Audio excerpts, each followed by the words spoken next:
Hi everyone, Justine here. We are live for episode 5 of Coffee with Justine. So I'm going to wait for some people to enter the room. All right, we are getting some people in. Hi everyone, welcome. All right. So, very nice. 12, 13, 14. All right, we're having some people join.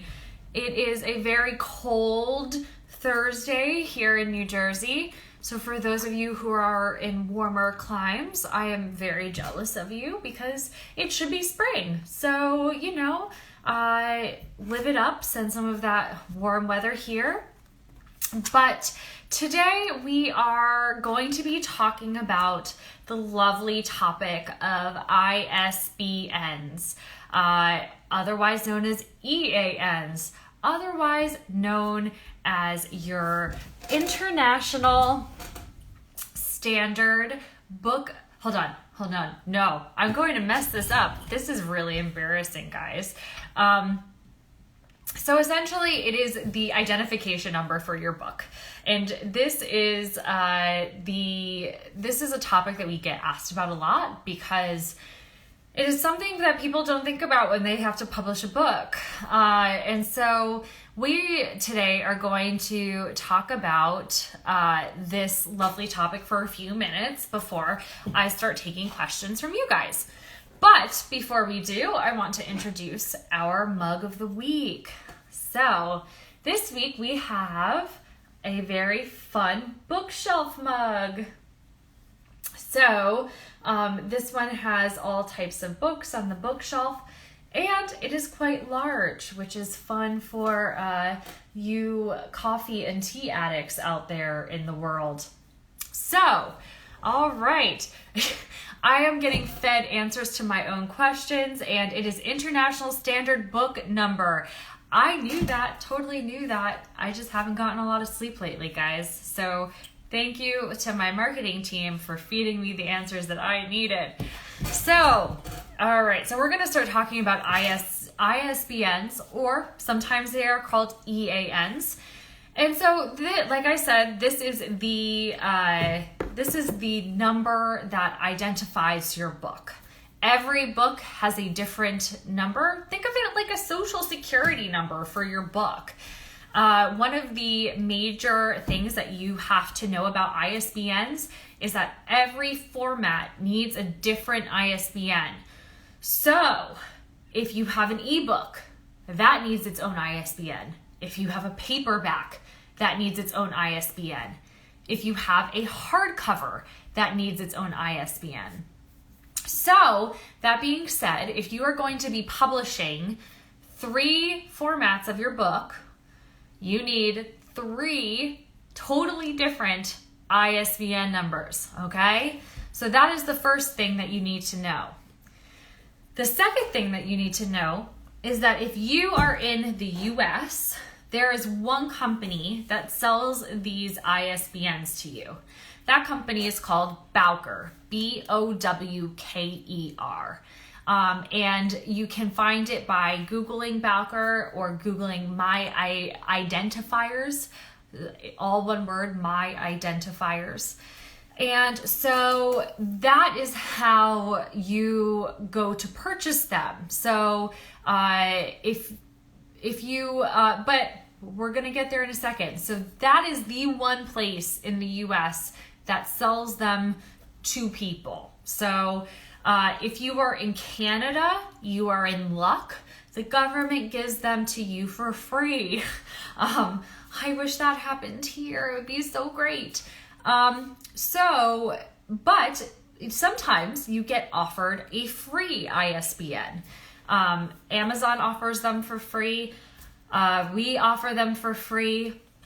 I will say that is because we have bought a very large sum of these identification numbers that we then pass through to you. And Amazon has done the same thing. We also allow you to buy an ISBN number through us. That's because we have a special deal with this company, Bowker, that gives us a discount on an ISBN number. So an ISBN costs $125 per number. Yes, I know that is steep. If you buy them through IngramSpark, it makes it $85 per ISBN number. But pro tip, if you buy a pack of 10, because remember, you need 3 for all those 3 formats, and if you're planning on doing multiple books, you very well could use that pack of 10 very quickly. A pack of 10, I believe, is $299. Makes it significantly cheaper per ISBN to buy them. So if you are looking to publish in bulk, that I fully suggest is the way to go. But you're probably saying, Justine, you just talked about free ISBNs. Why would I buy my own if I can get one for free? And here's why. The reason why you want to own your own ISBN is because of this thing in the publishing world that we call vendor of record. And essentially it tells, so when retailers and other entities search for your book, they'll search your ISBN number. It will link back to you as the publisher owning that ISBN number. If it's an IngramSpark ISBN number that you have used for free, it will show that it links back to IngramSpark. If it is KDP that you have used one from, it will link back to KDP. So if you really want to be professional, I highly suggest buying your own so that you become the vendor of record and not the platform that you are using to distribute your books. Plus, it also has its own benefits. If you own your own ISBN, you can take it out of that platform and do whatever you want with it. So if you use one of our free ISBNs, you actually cannot use that ISBN number anywhere else except in IngramSpark. The same goes for KDP. So it really limits your options in terms of where you can use that ISBN number. The other thing is that with ISBNs, you also have the opportunity to enter more information with Bowker about your book. And this really comes in handy. The more information, the more metadata there is about your book out in the world, the better, guys. So why not take advantage of that? So that is my spiel about ISBNs for today. I am seeing that there are some questions that are coming in. So I have my marketing colleagues on standby ready to help take some of these questions. And if they're about ISBNs, if they're about anything, please start asking away. I am here to help today. So let's see, what questions do we have today? I'm going to take a sip of my coffee as they come in, because clearly I couldn't remember what ISBN stood for, so I need more caffeine.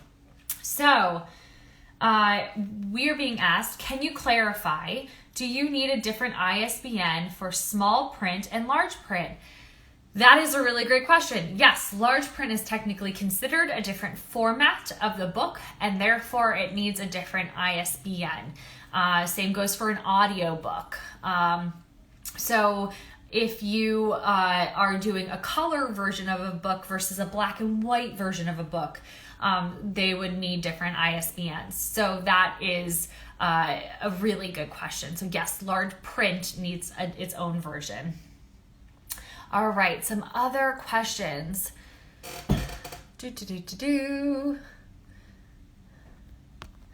We are being asked, can you publish through IngramSpark and KDP at the same time? Little did you know that actually this question does relate to ISBNs. So the answer is yes. with two factors. So as long as you own your own ISBN, the book can exist in both systems at the same time. And as long as that book is not in expanded distribution at KDP, the book can be published through both KDP and IngramSpark. If your book is already in expanded distribution, that's totally fine. You can actually unmark expanded distribution from your book in KDP, and we can transfer all of that information about your book over to your IngramSpark account, and then you don't have to worry about setting up your title in IngramSpark. It's kind of like a win-win. So there's a form on our website at ingramspark.com that you would fill out to actually do that transfer. So it's a pretty easy process. So yes, you can absolutely publish through both KDP and IngramSpark. Just make sure that that book is not in expanded distribution and that you own your own ISBN. So let's see. Someone is saying, I personally have my ebook on KDP and paperback on IngramSpark. That's great. And you can also use IngramSpark for ebook distribution as well, while using KDP for ebook distribution too. We allow you to opt out of Amazon for our ebook distribution, and we will distribute to everyone else for you. That includes Apple, Kobo, library distribution services, subscription services. The one catch is that that book cannot be in KDP Select for ebooks. So keep that in mind, but you can absolutely do that. So someone is asking, what is expanded distribution?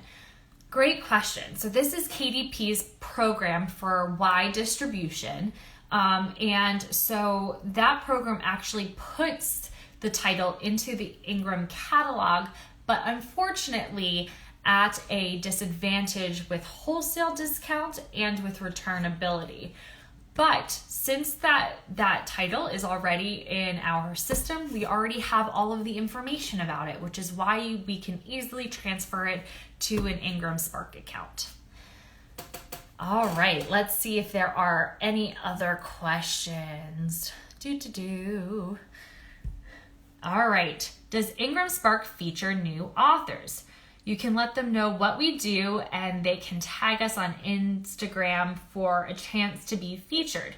We love bright, high-quality images and videos. That is the answer to one of these questions. Sorry, guys. That is the answer to BC McLaurin's question, does IngramSpark feature new authors? So I read the question, or the answer before the question. Again, really need caffeine today, guys, letting you down. But yes, we do. So please tag us on Instagram, and our lovely marketing team will be happy to feature you. All right, let's go back and look at some other questions. Okay.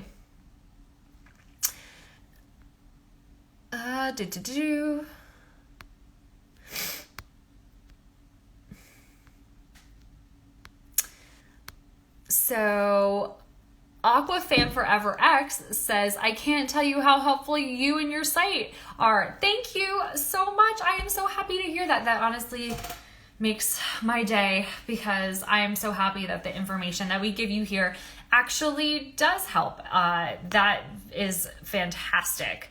So let's see. My book is on various websites, but the book cover doesn't show for months, etc. How can things like this be fixed? That's a great question. So actually cover metadata is like, there are these huge pieces of metadata. Covers are giant files. And sometimes these retailers have a hard time ingesting these large pieces of metadata. And as you have seen, those covers may take a little while to get up on certain websites.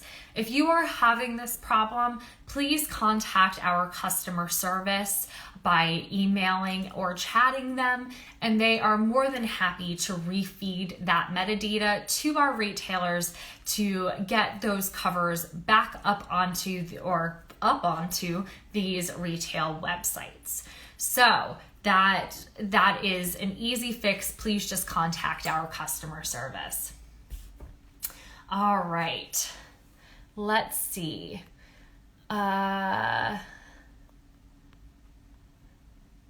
How do you go about transferring a book from Amazon to IngramSpark? So we actually have a form online that you can fill out that will allow us to transfer a book from KDP to your IngramSpark account. You do need an active IngramSpark account for us to transfer, and we do need written consent from you, which is why we need this form. So I'm sure that we can have one of our marketing people put the link to that form in the chat so that you guys have it. But it is a very easy process to go through. We need the ISBNs that you would like us to transfer and to what account. But it is a very simple process to transfer books. And pro tip, you don't have to pay the setup fee to transfer them from KDP to IngramSpark. So not a bad deal. All right, let's see if there's any other questions. Does IngramSpark publish your book on Amazon as well? Yes, we do. So we distribute to Amazon, BarnesandNoble.com, Bookshop.org, indie bookstores, libraries, you name it, we distribute there. We have over 39,000 print distribution partners. And so when people use KDP and Amazon, which is Amazon, and IngramSpark in tandem, essentially KDP is always going to source from KDP. It overrides what we do, but it allows us to source all those other retailers for you at a bookstore friendly discount in terms that they prefer. So if you have any questions about what I'm talking about in terms of bookstore friendly discount and those terms, please go check out, I believe it was Coffee with Justine episode 4, where I talk about this, or just go to our blog where we have lots of information about pricing and what this all means and what bookstores like brick and mortars are looking for in terms of your discount and returnability. All right, let's see. So the Writing Paradise said, I like your specs. Well, thank you. I appreciate that. These are my go-tos. I've broken several pairs, but these seem to have stayed intact for a freakishly long time, which means they'll probably break in the next few days. But yeah, thank you very much.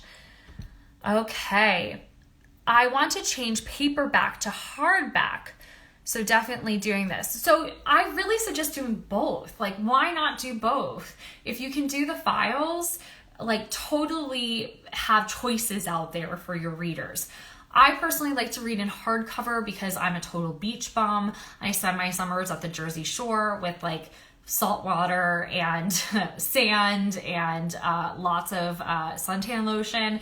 And so I love to read in hardcover because they stand up better. But then there are the people who are complete paperback readers that read nothing else. So give your readers a selection. It really can't hurt. So, other questions.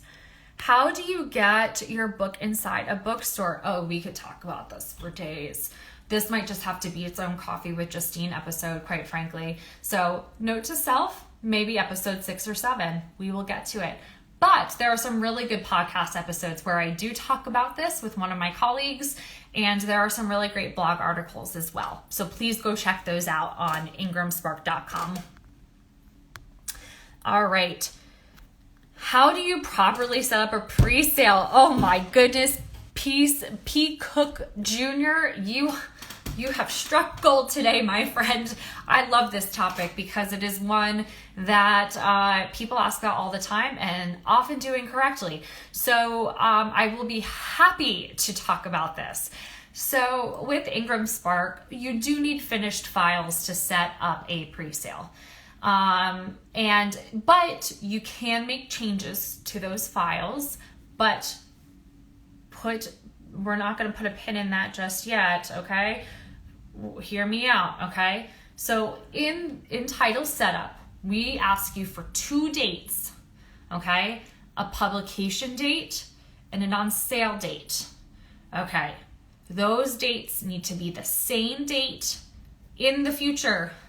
So if I want to do a pre-sale for my new best-selling novel, obviously, no, it would be terrible. I want to pub my book in September, okay? So say September 1st is my pub date. Well, I am going to make both September 1st and the pub date and the on sale date in IngramSpark September 1st, okay?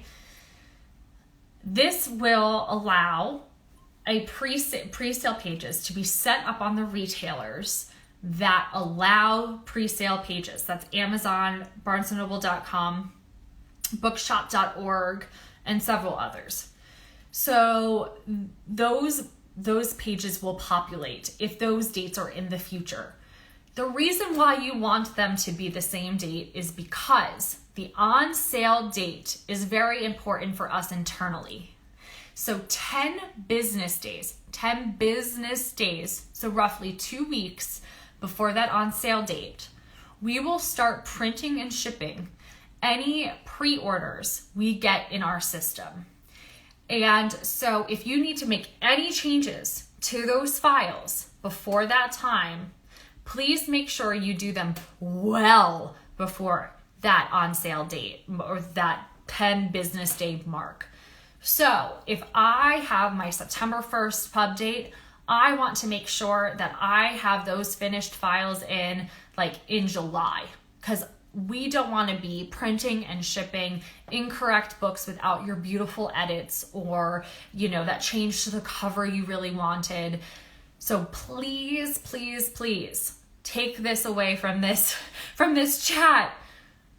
Pub date and on sale date should be the same date, and any changes that you make to your files should be done well before that on sale date, because we start printing and shipping any pre-orders 10 business days before your on sale date. I just wrote a blog article about this for IngramSpark.com. So if you want to nerd out on some more in-depth detail, please go check that out on our website. So I hope that gives a little bit of insight there. So Aqua Fan Forever says 3 cheers for the Jersey Shore. Woo woo. Yes, it's pretty amazing. Not all of us are Snooki. How do you drive awareness as an unknown new author? Honestly, it's all about marketing and finding your audience. Figuring out who your readers are is incredibly important, and then marketing to those readers. We have a ton of resources on our website that talk about marketing to your readers, and there's even an entire course in our academy. So please go check that out, and it will give you a lot of valuable information there. All right, let's see if there's any other questions. I'm in a super early stages of beginning to write a book. Any important advice? Keep going. That's my advice. Keep going. Find a writers group so that they can empower you to keep going and keep writing. And they're also just a really great sounding board. So those are my big things to you. So good job that you are writing. I think that even is a great first step. So some other questions.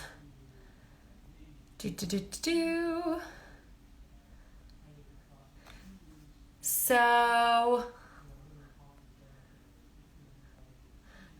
Sean K. August, please contact our customer service. We do not hold any rights to books, just so you know. So please contact customer service, and they will talk you through how to cancel a title. Are there any other questions today, guys? Or did I answer everything? Let's see. I'm getting lots of hearts, and that just makes me really happy. How do you find writers groups, or where do you like to find them? Facebook. Facebook's really great. Or if you have a really awesome local library, please go to your local library, and the librarians probably have a really good suggestion for you. They're really tapped into that local network. Or if you have a local independent bookstore that is really like the beating heart of your literary community, they may have some really good suggestions as well. So definitely seek out those literary hubs and be a good literary citizen. And those places will definitely help you with those writing groups. But always start with Facebook. Facebook is a surprisingly good place. All right, P. Cook Jr. has asked, can you explain the expected timelines of POD? If a customer buys a book on Amazon, how long does it take to ship? Great question. So, honestly, this one's actually kind of tough to answer. So we have a 48-hour turnaround time with Amazon. However, sometimes it just kind of depends on Amazon. Amazon likes to under-promise and over-deliver because they have logistics that they need to keep up with, like any business. So sometimes you'll see, and I'm sure we have all gotten these messages, especially over the past year, like ships in 1 to 2 weeks, but then all of a sudden that item arrives on your doorstep within a few days and you're like, oh, that was great. Sometimes that happens with books as well. And so it really depends on their logistics, their algorithm at the time. But please know that within Ingram, we have a responsibility to ship those books to Amazon within a certain window of time and to ship out those orders.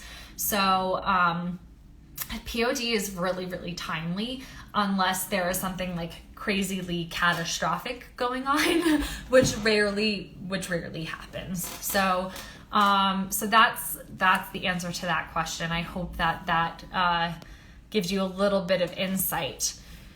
Will you be offering cloth covers in more sizes soon? I'd love to have it in the square size. That is a great question. A square cloth hardcover would be really lovely. I'd have to check, but why don't you DM us and we can reach back out to you. I really do love our cloth hardcovers. They're pretty great. All right. Is there a way you can make a book with an exclusive cover, like a paperback book having a different cover than the hardcover? Yes, this is what we call special editions in the publishing world.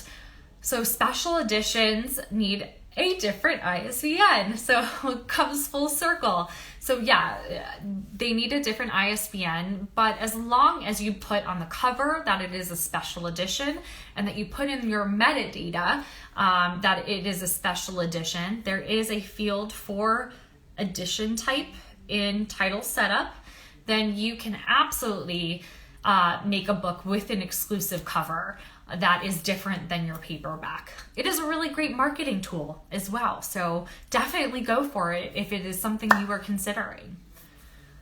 All right, guys, I will allow for a few more seconds for questions to come in. And if they don't, I'm going to start raffling off this beauty. I will remind everyone that the giveaway for the mug is only for our US viewers. Unfortunately, I'm sorry, international guys, we still love you. But that the mug is for our US people.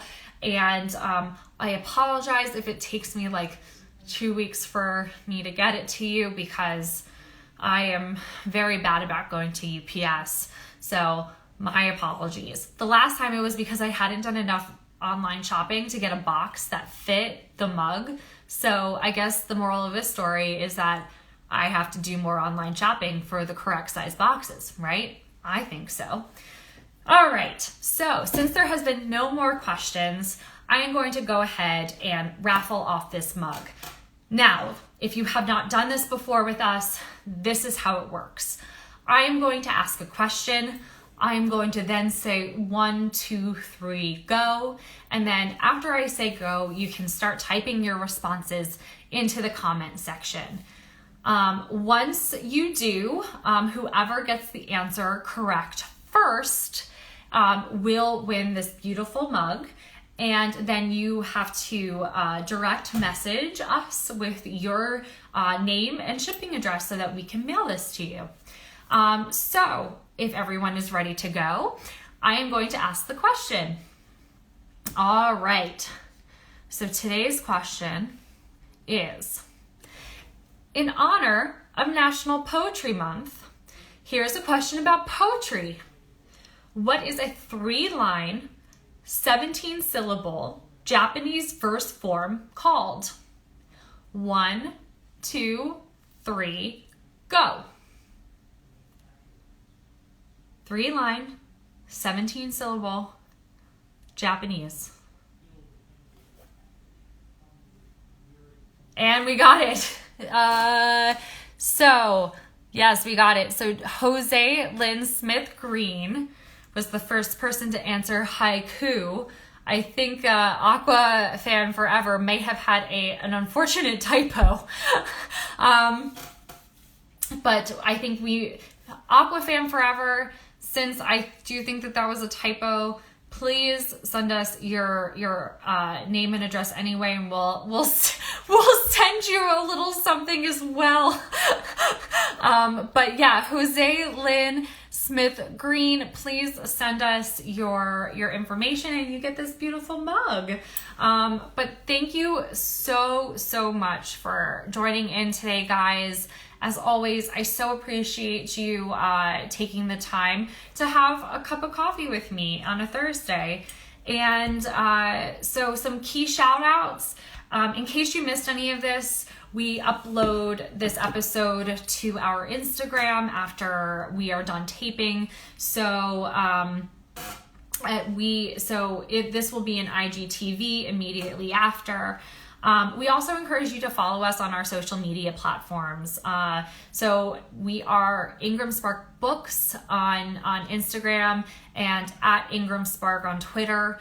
So please follow us. I'm at IngramSpark Justine on Instagram and at Spark Justine on Twitter.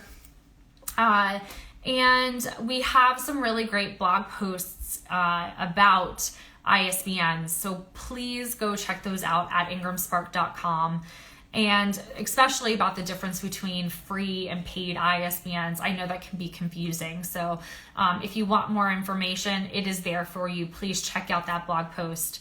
And I, again, just really appreciate you guys tuning in. And next time will be episode 6, and maybe we will talk about some of the things we have teased this episode. Who knows? So again, thanks guys. I hope you are all well, and I'll see you next month.